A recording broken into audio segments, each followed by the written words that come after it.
Bienvenidos a su programa Bitácora Mexicana, este espacio de absoluta libertad de expresión, de debate y de reflexión de la televisión pública. Su amigo Porfirio Muñoz Ledo.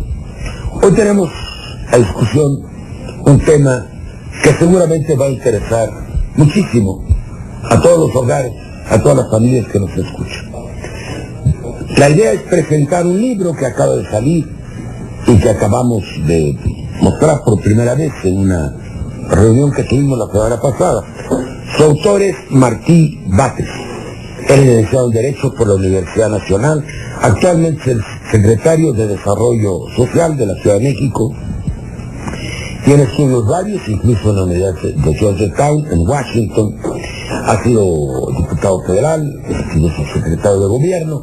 Ha trabajado los últimos 10-12 años en las políticas sociales de esta ciudad, que en muchos aspectos, debemos reconocerlo, es una ciudad de vanguardia, sobre todo en la construcción de los derechos a los ciudadanos, yo diría de los nuevos derechos a los ciudadanos. El libro se llama Los derechos de las familias en la Ciudad de México.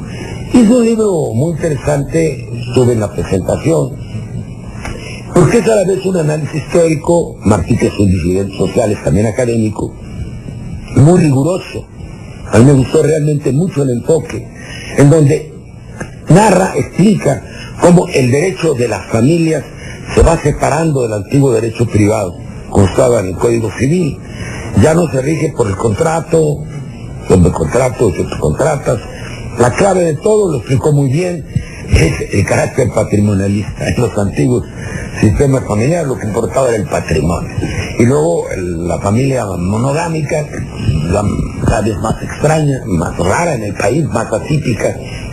Hay familias extensas donde viven los tíos, los abuelos, hay familias de madres solteras.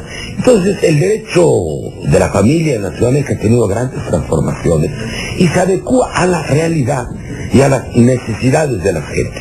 Yo le voy a pedir a Martí que nos haga en breves palabras, para poder iniciar un debate, la presentación del libro. Muchas gracias, Porfirio.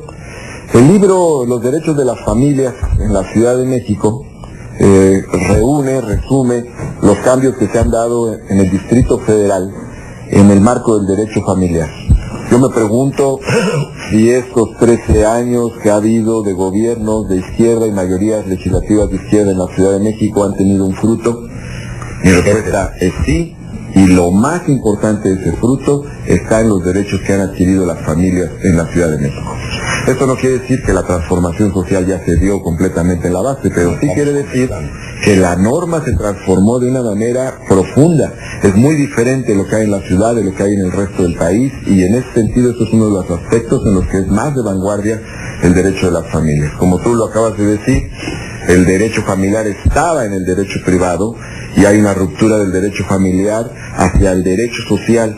El derecho social es el derecho del bienestar social, es el derecho de la igualdad, es el derecho de los colectivos sociales, y entonces ahí hay un cambio profundo. ¿Dónde estaba el derecho familiar? En el derecho civil, en el libro de personas. No deja de ser paradójico que, siendo un asunto colectivo, el derecho familiar se regulara en el libro de las personas. Desde el famoso Código de Napoleón. Desde el famoso Código de Napoleón. Que nunca hubo un capítulo de la familia en el Código Civil propiamente, sino se trataba de establecer las relaciones que iba a establecer el individuo, en este caso de carácter familiar, sobre todo para regular cómo se transmitiría la propiedad privada. Ese era el punto. En realidad el Código Civil es un libro clásico muy importante sobre el nuevo derecho que nace con el gran desarrollo capitalista.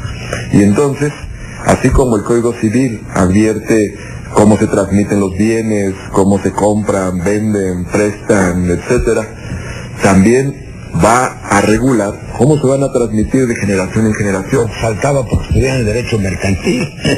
Bueno, una compraventa. Derecho civil, derecho mercantil tienen una íntima relación, como diría Gustav Radbruch, ¿no? Dice Radbruch que para el derecho privado, tanto mercantil como civil, existe una ficción jurídica. Todos somos propietarios, cuando en la realidad no lo somos. Entonces vivimos con 6,000 pesos, como dijo aquel, ¿no? Vivimos con 6,000 pesos, evidentemente. Y entonces El derecho civil lo que va a establecer es una transmisión de la propiedad por la vía paterna. Entonces, las mujeres no tienen derechos, las niñas y los niños no tienen derechos.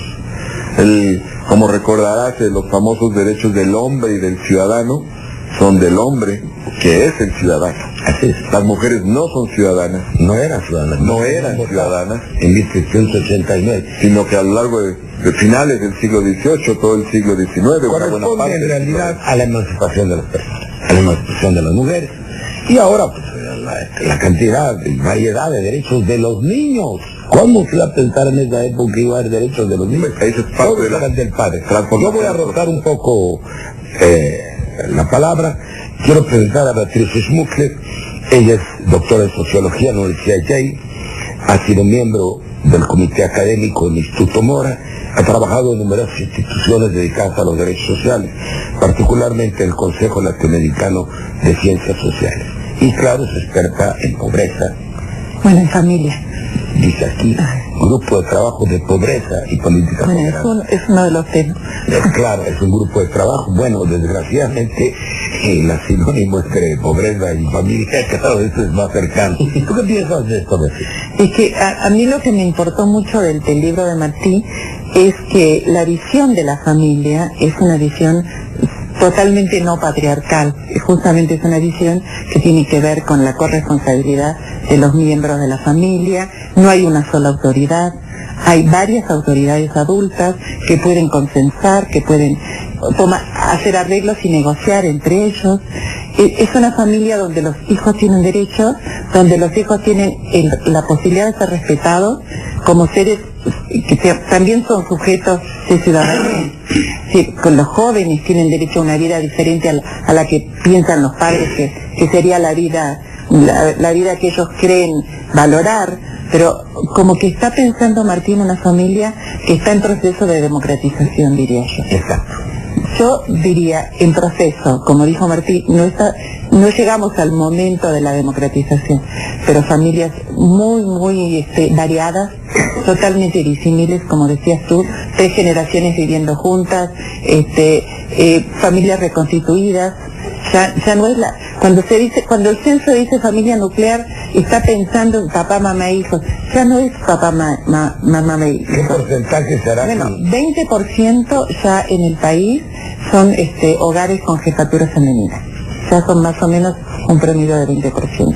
Y en el, perdón que interrumpa, y en el DF está creciendo muchísimo. Más del 25%. Más del 25%, exactamente.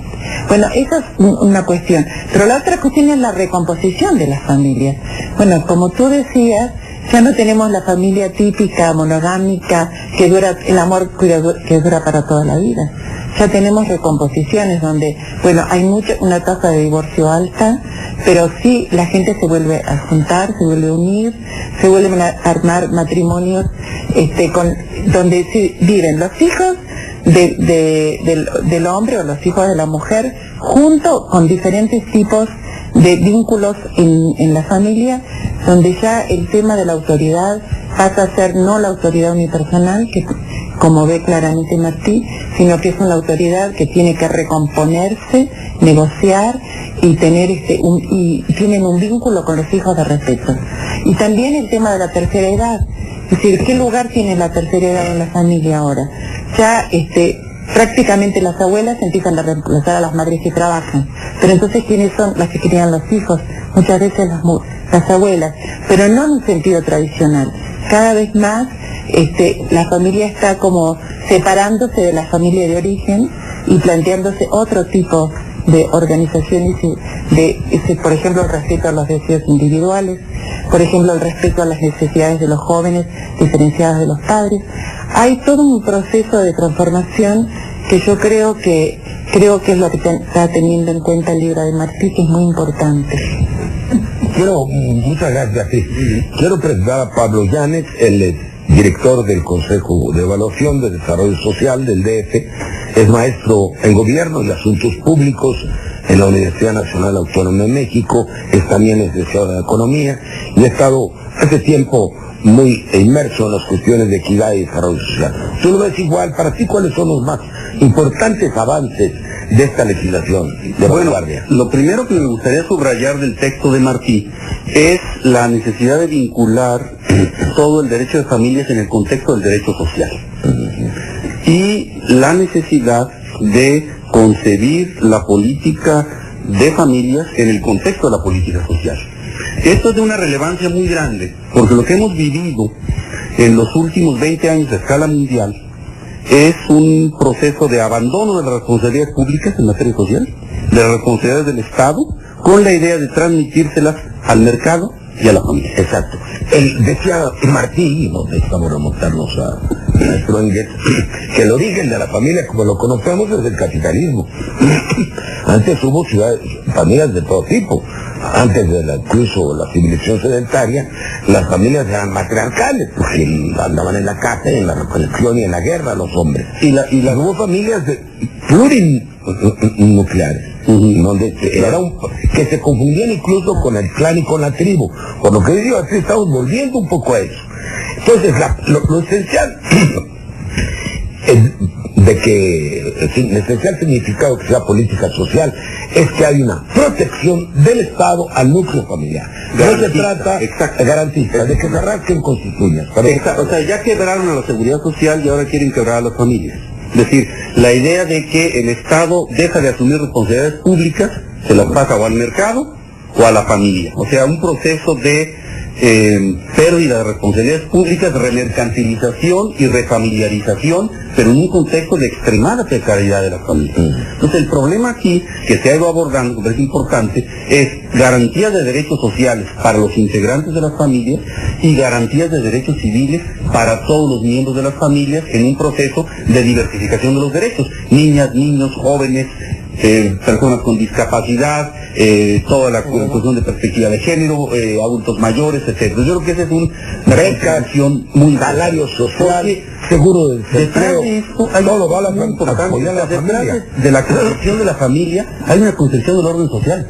O sea, toda esta reivindicación de la familia tradicional no es solo la reivindicación de la familia tradicional, es la reivindicación de una relación social de orden, obediencia y mando clara, de funciones de género claramente diferenciadas. Le pico a la Melchor Campo. Una cosa que me parece muy importante, el hombre nació para mandar en la mujer, de lo privado sobre lo público. Y yo creo que ahora estamos volviendo a la defensa de la primacía de lo público para permitir el desarrollo de las libertades individuales en las familias. Tenemos que en la familia es responsabilidad del Estado también, socialmente hablando, sobre todo. Vamos a otro bloque. No te preocupes, sigue.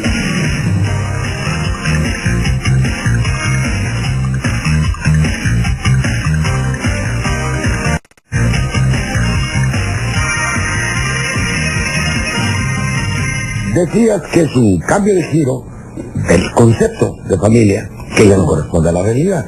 Porque el tema de la familia, lo dijo en la presentación Martí, era como un monopolio de la derecha.